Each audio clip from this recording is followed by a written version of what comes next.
நாளை மறுமையிலே நாம் எல்லாம் ஒவ்வொரு நபிமார்களாக அடைந்து கொண்டே இருப்போமா? ஹதீஸ் சொல்லி காட்டுகின்றது. ஆதம் அலைஹிஸ்ஸலாம் அவர்களிடத்திலே செல்வோம். ஆதம் அலைஹிஸ்ஸலாம் அவர்கள் அல்லாஹ் இந்த மரத்தை நெருங்க வேண்டாம் என்று கூறிவிட்டார். ஆனால் நான் நெருங்கி விட்டேன், அல்லாஹ் என்னையே மன்னிப்பானா என்று தெரியவில்லை என்று சொல்லிவிட்டார்கள். அவர்கள் செய்தது தவறு கிடையாது, அல்லாஹ் நிர்ணயித்ததை தான் அவர்கள் செய்தார்கள். என்றாலும் அல்லாஹ் அவர்களை தண்டித்து விடுவானோ என்ற பயம் தான் அவர்களுக்கு. இரண்டாவது, இப்ராஹிம் அலைஹிஸ்ஸலாம் அவர்களிடத்திலே வருவார்கள்.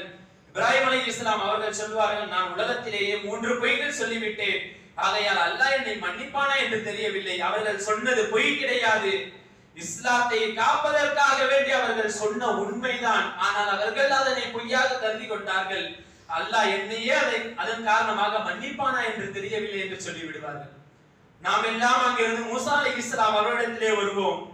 மூசா அலைஹிஸ்ஸலாம் அவர்கள் சொல்லுவார்கள், பனி இஸ்ரவேலர்களில் ஒருவரை நான் தெரியாமல் அடித்து விட்டேன், அவர் மரணித்து விட்டார், அல்லாஹ் என்னை மன்னிப்பானா என்று தெரியவில்லை. அவர் செய்த காரணத்திற்காக வேண்டி, அவர் செய்த தவற்றிற்காக அவ்வாறு செய்வதுதான் நிஜம், அவ்வாறு செய்வதுதான் நல்லது என்பது மூசா அலைஹிஸ்ஸலாம் அவர்களுக்கும் தெரியும். இருந்தாலும் அவர்கள் சொன்னார்கள், அவரை நான் கொன்று விட்டேன், அல்லாஹ் என்னை மன்னிப்பானா என்று தெரியவில்லை. அதற்கு பின்னால் நாம் பெருமானாரை தேடி செல்லுவோம். இவர்கள் எல்லாம் கைவிட்டதற்கு பின்னால் நாம் பெருமானாரை தேடி செல்லும் பொழுது பெருமானார் ஒரு இடத்திலே மூச்சு வாங்க நிற்பார்களாம். தன்னுடைய மூச்சு எந்த அளவிற்கு என்று சொன்னால் மிகவும் சோர்வான நிலையிலே நிற்பார்களாம். அப்பொழுது நாம் எல்லாம் போய் பெருமானார் ஸல்லல்லாஹு அலைஹி வஸல்லம் அன்னவரிடத்திலே செல்லும் பொழுது பெருமானார் கேட்பார்களாம், என்னுடைய உம்மத்தே நீங்கள் எங்கே சென்றீர்கள்?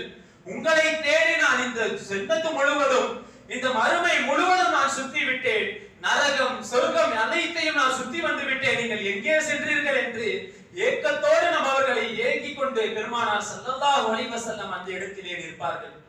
ஆனால் நாம் பெருமானார் இடத்திலே நேராக செல்லாமல் ஒவ்வொரு நபிமார்களாக சுத்தி வருகின்றோம். பெருமானார் இந்த இடத்திலும் நம்மவர்களுக்காக வேண்டி அல்லாஹ்விடத்திலே சஜிதாவில் துஆ கேட்பார்கள்.